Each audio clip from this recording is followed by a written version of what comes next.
Guys, എല്ലാ ഇൻഡസ്ട്രിയിലും നടക്കുന്ന ഒരു സിദ്ധാന്തമുണ്ട്. അതിപ്പോൾ സിനിമയിലോ അല്ലാത്ത ഫീൽഡിലോ ആയിക്കോട്ടെ. ഒരാൾ അയാളുടെ ആഗ്രഹിച്ച പൊസിഷന് വേണ്ടി കുറേ കഷ്ടപ്പെട്ട് ആഗ്രഹിച്ച് അതിനുവേണ്ടി പണിയെടുത്ത് അവസാനം കുറേ കാലം കഴിയുമ്പോഴും ആ മേഖലയിൽ ആഗ്രഹിച്ച സ്ഥാനത്ത് എത്താൻ കഴിയാതിരിക്കുന്നു. പക്ഷേ അറ്റ് ദ സെയിം ടൈം മറ്റൊരാൾ ജന്മനാ പ്രിവിലേജ്ഡ് ആയിട്ടുള്ള കാരണം വലിയ ബുദ്ധിമുട്ടുകളൊന്നുമില്ലാതെ അതിലേക്ക് എത്തുന്നു. ഇത് വളരെ വലിയൊരു സെൻസിറ്റീവ് ടോപ്പിക്കാണ്. നമുക്ക് ഇതിൻ്റെ ഒരു കമ്പാരിറ്റീവ്ലി ലൈറ്റ് ഹാർട്ടഡ് ആയിട്ടുള്ള ഒരു സൈഡിനെ കുറിച്ച് ഇന്ന് സംസാരിക്കാം. Okay, let's be honest for a second. Malayala സിനിമയിൽ എങ്ങനെയാണ് ചിലർ യാതൊരു ബുദ്ധിമുട്ടും ഇല്ലാതെ ആദ്യത്തെ സിനിമയിൽ തന്നെ ലീഡ് റോളിൽ എത്തുന്നത്? Even at the same time മറ്റ് പലരും കാലങ്ങളായി ഒരു 4 മിനിറ്റ് ക്യാമിയോ റോളിൽ എല്ലാ സിനിമകളിലും ഒതുങ്ങി പോവുകയും ചെയ്യുന്നു. Is it talent? Is it luck? Or is it daddy's connections? Yes, nepotism in Malayalam cinema. ഇത് ശരിക്കും ഒരു മോശമായിട്ടുള്ള കാര്യമാണോ? അതോ ഇത് കാരണം ഇൻഡസ്ട്രിക്ക് വല്ല യൂസും ഉണ്ടോ? നെപ്പോട്ടിസം എന്താണെന്ന് എല്ലാവർക്കും അറിയാമെന്ന് വിചാരിക്കുന്നു. ഇനി അറിയാത്തവർക്ക് വേണ്ടി ഞാൻ ജസ്റ്റ് ഒന്ന് ബ്രീഫായി പറഞ്ഞുതരാം. അതായത് സിമ്പിളായിട്ട് പറയുകയാണെങ്കിൽ, ഞാനൊരു സിനിമ നടനാണെങ്കിൽ എൻ്റെ മക്കൾക്കോ റിലേറ്റീവ്സിനോ ഞാൻ വഴി സിനിമയിൽ അവസരം ലഭിക്കുന്നതാണ് സംഭവം. ഇത് കാരണം കൊണ്ടാണ് DQനെയും പ്രണവ് മോഹൻലാലിനെയും അങ്ങനെ പലരെയും നെപ്പോ കിഡ്സ് എന്ന് വിളിക്കുന്നത്. ഇതിപ്പോൾ ആക്ടേഴ്സ് മാത്രമാണെന്നില്ല, ഏത് മേഖലയിൽ വർക്ക് ചെയ്യുന്നവരായാലും ആകാം. So back to the topic. നമുക്കത് നെപ്പോട്ടിസത്തിൻ്റെ ഗുഡ് സൈഡും നോക്കാം. ഇവിടെ പറയുകയാണെങ്കിൽ DQനും പ്രണവിനും ഷെയ്നും ഒക്കെ കോമൺ ആയിട്ടുള്ളത് സിനിമയിലേക്ക് ഒരു സ്മൂത്ത് ലാൻഡിങ് ആണ്. പക്ഷേ ഇവരെല്ലാം ആക്ച്വലി നല്ലപോലെ ടാലൻറ്റഡ് ആണ്. അതില്ലാതെ ഈ മലയാളം മൂവി ഇൻഡസ്ട്രിയിൽ ഇത്രയും കൊല്ലം ഇവർക്ക് ഒരിക്കലും പിടിച്ചു നിൽക്കാൻ കഴിയില്ലായിരുന്നു. ഇവൻതോ ഒരു 4 സിനിമകളിൽ ലീഡ് റോൾ കിട്ടിയാലും പ്രേക്ഷകർക്ക് ഇഷ്ടപ്പെട്ടില്ലെങ്കിൽ അല്ലെങ്കിൽ കഴിവില്ലെങ്കിൽ അവർ സർവൈവ് ചെയ്യില്ല. DQ ഒക്കെ വളരെ ചുരുങ്ങിയ കാലം കൊണ്ട് തന്നെ ഒരു ബ്രാൻഡ് തന്നെയാണ് ഉണ്ടാക്കിയെടുത്തിരിക്കുന്നത്.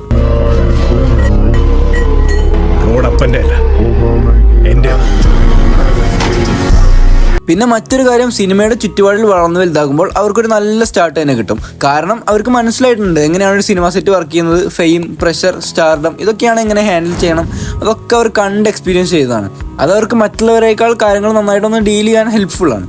ആൻഡ് ലെറ്റ്സ് ബി ഹോണസ്റ്റ്, ഓഡിയൻസിനൊക്കെ തൻ്റെ ഇഷ്ടതാരത്തിൻ്റെ മകനെ സ്ക്രീനിൽ കാണാൻ ആഗ്രഹമുണ്ട്. അത് ഈ നെപ്പോ കിഡ്സിന് നല്ലൊരു അറ്റൻഷൻ ആദ്യമേ നൽകുന്നുമുണ്ട്. ഇതിപ്പോൾ നമുക്ക് വേണമെങ്കിൽ എല്ലാ കാര്യത്തെയും കമ്പയർ ചെയ്ത് പറയാം. ഫോർ എക്സാമ്പിൾ, ക്രിക്കറ്റ് എടുക്കുകയാണെങ്കിൽ ഇപ്പോൾ സച്ചിൻ്റെ മകൻ ഫീൽഡിലേക്ക് നടക്കുകയാണെങ്കിൽ ക്രൗഡ് മുഴുവൻ അവനെ ശ്രദ്ധിക്കും. സെയിം വിത്ത് സിനിമ. മലയാള സിനിമയിൽ നെപ്പോട്ടിസത്തിൻ്റെ ഏറ്റവും വലിയൊരു പോസിറ്റീവ് സൈഡ് എന്താണെന്ന് വെച്ചാൽ, ഇവർ ഇത്രയും നല്ല ടാലൻറ്റഡ് ആയതുകൊണ്ട് തന്നെ നമുക്ക് വളരെ നല്ല സിനിമകൾ ലഭിക്കുന്നുണ്ട്. നമ്മുടെ ഇൻഡസ്ട്രിക്ക് ഇവർ ചെയ്യുന്ന സിനിമകളിലൂടെ ബെറ്റർ ആവാനും സാധിക്കുന്നുണ്ട്. പക്ഷേ ഇനി കോയിൻ്റെ അതർ സൈഡ് നോക്കാം. നെപ്പോട്ടിസം ഒരു മതിലുണ്ടാകുന്നുണ്ട്. നെപ്പോട്ടിസം നമ്മുടെ നാടെന്താ ഇങ്ങനെ ആയിപ്പോയത്? മെറിറ്റിലൂടെ വന്ന ഒരാൾക്ക് കഷ്ടപ്പാടിൻ്റെ ഒരു വലിയ റോഡ് തന്നെ മുന്നിലുണ്ടാകും. And all this hard work for the first step to get noticed. ചിലർക്ക് ഫ്രീ ആയി കിട്ടുന്ന പ്രിവിലേജ് ഇവർക്ക് നേടാൻ വർഷങ്ങളെടുക്കും.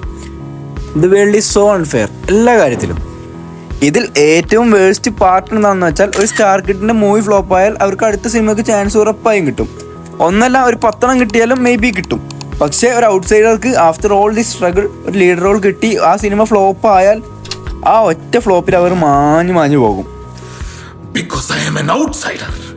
I have no support. I have no godfather, god damn it. For example, ഇതല്ല, സാഫയുടെ ആദ്യത്തെ മൂവി ഒരു ഫ്ലോപ്പായിട്ടും എല്ലാവരും അഭിനയത്തെ ക്രിട്ടിസൈസ് ചെയ്തിട്ടും അദ്ദേഹം തളരാതെ ഒരു ബ്രേക്ക് എടുത്ത് ട്രെയിൻ ചെയ്താണ് ചാപ്പാകുരിശിലൂടെ കംബാക്ക് അടിച്ച് തിരിച്ചു വന്നത്.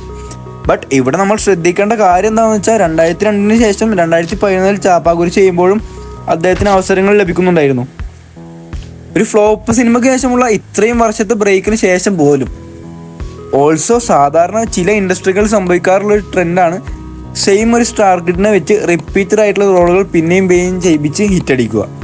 ഈ ഒരു സിദ്ധാന്തം കാരണം ക്രിയേറ്റീവായിട്ടുള്ള സ്ക്രിപ്റ്റുകളും ഫ്രഷ് ഫേസസും നമുക്ക് പലപ്പോഴും നഷ്ടപ്പെടും. ഇതിലും കൂടുതൽ വളരെ കോൺട്രവേഴ്സി ആയിട്ടുള്ള പോയിന്റ്സ് ബാഡ് സൈഡ് നോക്കുകയാണെങ്കിൽ നമുക്ക് നെപ്പോട്ടിസത്തിൽ തീർച്ചയായും കാണാൻ പറ്റും. അത്രയും ഡീപ്പായിട്ട് നമ്മൾ ഇപ്പോൾ കടക്കുന്നില്ല. പക്ഷേ ഇത്രയൊക്കെ പറഞ്ഞാലും താങ്ക്ഫുള്ളി ടാലൻറ്റ് ഇപ്പോഴും ജയിക്കുന്നുണ്ട്. There are so many stars in our industry without any film family. For example, Tovino Thomas, Nivin Pauly, Vinayakan, Unni Mukundan, അങ്ങനെ കുറേ പേർ. ഇവരൊക്കെ പ്രൂവ് ചെയ്തതാണ് നമ്മുടെ ഇൻഡസ്ട്രിയിൽ കഴിവുണ്ടെങ്കിൽ പിടിച്ചു നിൽക്കാമെന്ന്. ഇനി സിനിമകളിലേക്ക് വരാൻ ആഗ്രഹിക്കുന്നവരുടെ മനസ്സുകൾക്ക് പ്രതീക്ഷ നൽകാൻ ഇവരുടെ പേരുകൾ തന്നെ ധാരാളമാണ്. നിവിൻ പോളി ഒക്കെ ഒരു IT എംപ്ലോയിൽ നിന്നും പ്രേമം പോലൊരു സിനിമയുടെ മെയിൻ റോളിൽ വന്ന് ഇപ്പോൾ ഇനി ഇൻഡസ്ട്രി മുഴുവൻ അദ്ദേഹത്തിൻ്റെ സിനിമകൾ ഇറങ്ങാൻ വേണ്ടി വെയിറ്റ് ചെയ്യുകയാണ്. So is nepotism good or bad? Honestly it is both. പേരൻസിന് അവരുടെ മക്കളെ സപ്പോർട്ട് ചെയ്യൽ തീർച്ചയായിട്ടും നോർമലായിട്ടുള്ളൊരു കാര്യമാണ്. പക്ഷേ എൻ്റെ സിസ്റ്റം ഒരു ടൈപ്പ് ഓഫ് ആൾക്കാരുടെ കൂടെ നിൽക്കുകയാണെങ്കിൽ അത് മോശമാണ്. അത് ഡൈവേഴ്സിറ്റിയെയും ഫ്രഷ്നെസ്സിനെയും ക്രിയേറ്റിവിറ്റിയെയും ഒരു റിയൽ മെറിറ്റിൻ്റെ ടാലൻറ്റിനെയും നശിപ്പിക്കും. പക്ഷേ താങ്ക്ഫുള്ളി അത് നമ്മുടെ ഇൻഡസ്ട്രിയിൽ സംഭവിക്കാത്തത് കൊണ്ട് തന്നെ it is well balanced here. Arjun Ashokan, Lal junior ഒക്കെ ഫ്യൂച്ചറിനൊരു വലിയ വാഗ്ദാനം തന്നെയാണ്. അതുപോലെ തന്നെ സൈജു ഗ്രൂപ്പ് ആണെങ്കിലും ഷറഫുദ്ദീൻ ആണെങ്കിലും നമ്മുടെ മലയാളം ഇൻഡസ്ട്രിയുടെ ഫ്യൂച്ചറിന് നല്ലൊരു വാഗ്ദാനം തന്നെയാണ്. പക്ഷേ ഈ പറഞ്ഞവർക്കൊക്കെ നെപ്പോ കിഡ് ആണെങ്കിലും അല്ലെങ്കിലും അർഹിച്ച അംഗീകാരം ഇതുവരെ ലഭിച്ചിട്ടുമില്ല. ലക്കും ഒരു വലിയ കാര്യമാണല്ലോ.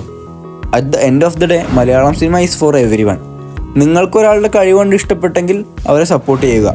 കഴിവുള്ള ഒരാൾക്ക് അർഹിച്ച അംഗീകാരം ലഭിക്കാതിരിക്കുകയോ മാറ്റി നിർത്തപ്പെടുകയോ ചെയ്യുന്നത് കണ്ടാൽ ഇഫ് യു വിഷ് അത് പോയിന്റ് ഔട്ട് ചെയ്യുക. അങ്ങനെ നമുക്ക് പതുക്കെ കൂടുതൽ ഫ്രഷ് ടാലൻറ്റുകൾക്ക് അവസരം കൊടുക്കാം. ഈ ടോപ്പിക്കുമായിട്ടുള്ള നിങ്ങളുടെ ചിന്തകൾ കമൻറ്റിലൂടെ പറ. ആൻഡ് പേഴ്സണലി പറയുകയാണെങ്കിൽ I love nepotism in Malayalam movies. കാരണം വിത്തൗട്ട് എ ടാലൻറ്റ് ഇവിടെ ആർക്കും സർവൈവ് ചെയ്യാൻ പറ്റില്ല. അപ്പോൾ ഇന്നത്തെ വീഡിയോ വൈൻഡപ്പ് ചെയ്യാണ്. ഇഷ്ടമായ ലൈക്ക് അടിക്കുക, ഇഷ്ടപ്പെട്ടില്ലെങ്കിൽ ഡിസ്ലൈക്ക് അടിക്കുക. ഇതുപോലത്തെ ക്വാളിറ്റി കണ്ടൻസിനായിട്ട് ചാനൽ സബ്സ്ക്രൈബ് ചെയ്യുക. അപ്പോൾ ബൈ ബൈ.